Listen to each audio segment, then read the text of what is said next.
And welcome to my Halloween special, the Spook Corner. Thank you for joining me this Halloween night. Yes, Chris, it's Halloween night. The Ghostly Orchestra has begun to warm up. The party only happens once a year. Halloween night. You can enter, but you can never leave. Well, yeah, absolutely. So, hi, Valerie. Hi, Lori. Hi, everybody. So, hope you're all doing good tonight. You have a good Halloween. I hope you're ready for some spooky stories. My guest, Lori, you'll be on first here in a bit. I thought I'd start out with, I think, Vincent Price reading The Raven. I think it's going to be awesome. I love Vincent Price's movie. Anyway. Chris, that sounds good. And yes, like I said, once you enter, you have to stay till the end. So, I hope that's what you're planning on doing.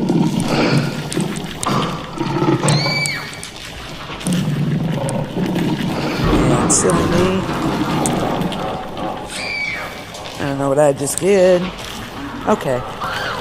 We're good. We're good. So what'd you do for Halloween tonight, everybody? I had to work. We had kind of a Halloween thing going on at work. So, of course, a lot of us dressed up, got some pictures. So, if you saw it, let me know what you thought. It was pretty fun. I had a blast dressing up as Carol. So,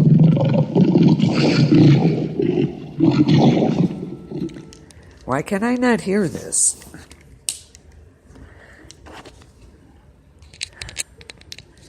And we have some special surprises for you tonight. I hope you enjoy it.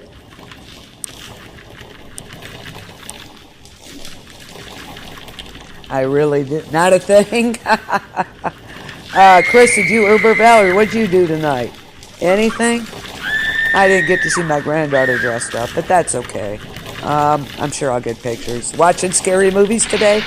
TCM had a lot of good ones on today. The Haunting is on now.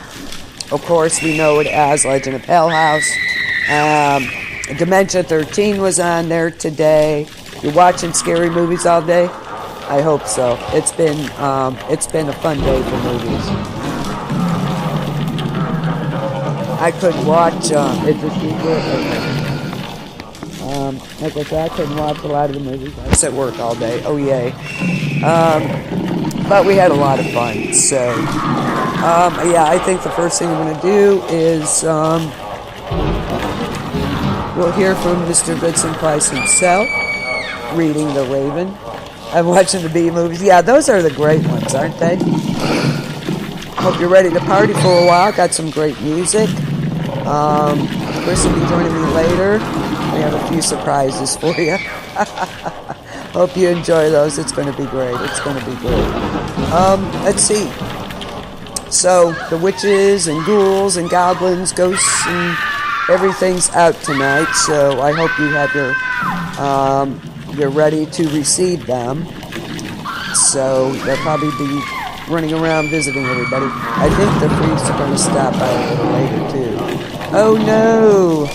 I had to hide the candy because they'd be right into it. Hide the good liquor. And I got out the good china, the good paper plates and styrofoam cups for them. So they can throw those around all they want. So let's get this party started.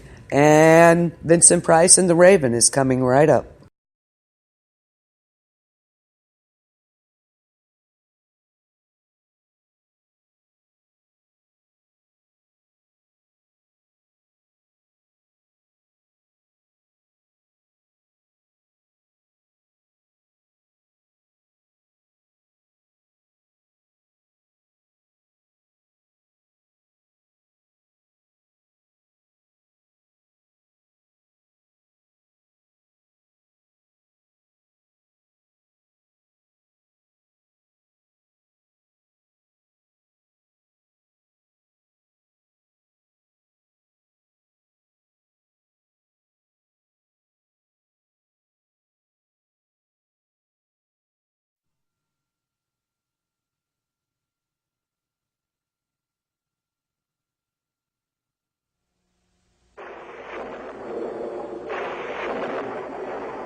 Once upon a midnight dreary, while I pondered weak and weary over many a quaint and curious volume of forgotten lore, while I nodded, nearly napping, suddenly there came a tapping, as of someone gently rapping at my chamber door.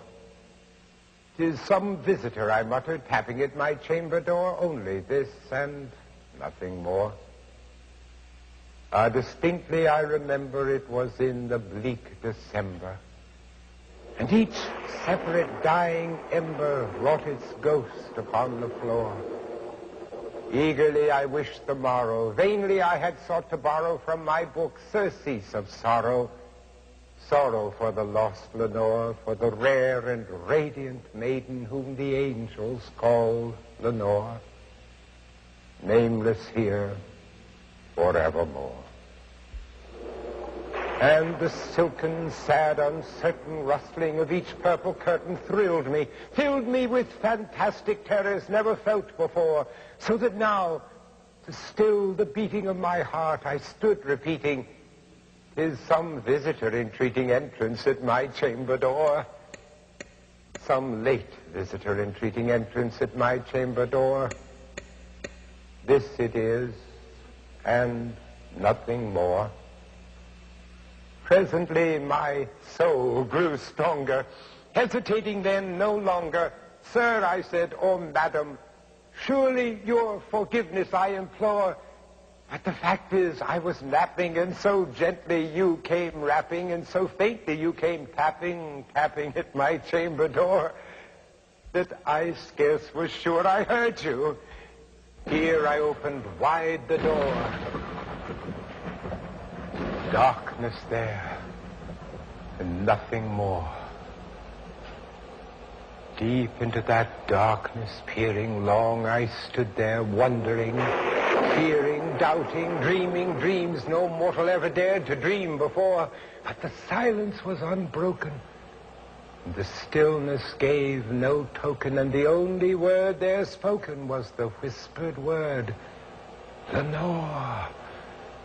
And I whispered back, and an echo murmured back, "Lenore."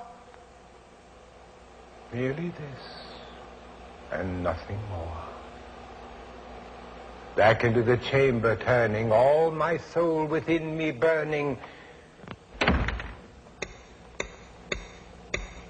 Soon again I heard a tapping, something louder than before. "Surely," said I, "surely that is something at my window lattice. Let me see what then thereat is, and this mystery explore. Let my heart be still a minute, and this mystery explore. 'Tis the wind and nothing more." Open here I flung the shutter, when with many a flirt and flutter in there stepped a stately raven of the saintly days of yore. Not the least obeisance made he, not a minute stopped or stayed he, but with mien of lord or lady perched above my chamber door, perched upon a bust of Pallas just above my chamber door, perched and sat, and nothing more. Then this ebony bird, beguiling my sad fancy into smiling, by the stern and grave decorum of the countenance it wore, "Though thy crest be shorn and shaven, thou," I said, "art sure no craven, ghastly, grim, and ancient raven, wandering from the night's Plutonian shore. Tell me what thy lordly name is on the night's Plutonian shore." Quoth the raven, "Nevermore."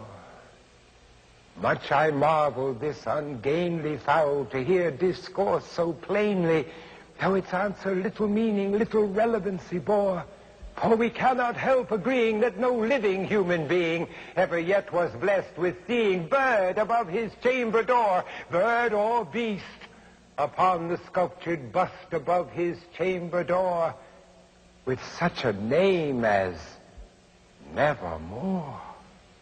But the raven, sitting lonely on his placid bust, spoke only that one word, as if his soul in that one word he did outpour. Nothing farther than he uttered, not a feather than he fluttered, till I scarcely more than muttered, other friends have flown before. On the morrow he will leave me as my hopes have flown before. Quoth the raven, nevermore. Startled by the stillness broken by reply so aptly spoken, doubtless, said I, what it utters is its only stock and store, caught from some unhappy master, whom unmerciful disaster followed fast and followed faster, till his songs one burden bore, till the dirges of his hopes that melancholy burden bore of never, nevermore. But the raven, still beguiling all my sad soul into smiling, straight I wheeled a cushioned seat in front of bird and bust and door. Then upon the velvet sinking, I betook myself to linking fancy unto fancy, thinking what this ominous bird of yore, what this grim, ungainly, ghastly, gaunt, and ominous bird of yore meant in croaking, nevermore. Thus I sat engaged in guessing, but no syllable expressing to the fowl, whose fiery eyes now burned into my bosom's core. This and more I sat divining, with my head at ease reclining on the cushion's velvet lining that the lamplight gloated o'er, but whose velvet violet lining with the lamplight gloating o'er she shall press, nevermore. Then methought the air grew denser, perfumed from an unseen censer swung by seraphim whose footfalls tinkled on the tufted floor. Wretch, I cried, thy God hath lent thee, by these angels he has sent thee respite, respite and nepenthe from the memories of Lenore. Quaff, oh quaff this kind nepenthe, and forget this lost Lenore. Quoth the raven, nevermore. Prophet, said I, thing of evil, prophet still, if bird or devil, whether tempter sent or whether tempest tossed thee here ashore, desolate yet all undaunted, on this desert land enchanted, on this home by horror haunted, tell me, I implore, is there balm in Gilead? Tell me, I implore. Quoth the raven, nevermore. Prophet, said I, thing of evil, prophet still, if bird or devil, by that heaven that bends above us, by that God we both adore, tell this soul with sorrow laden, if within the distant Aden it shall clasp a sainted maiden, whom the angels name Lenore, clasp a rare and radiant maiden, whom the angels name Lenore. Quoth the raven, nevermore. Be that word our sign of parting, bird or fiend.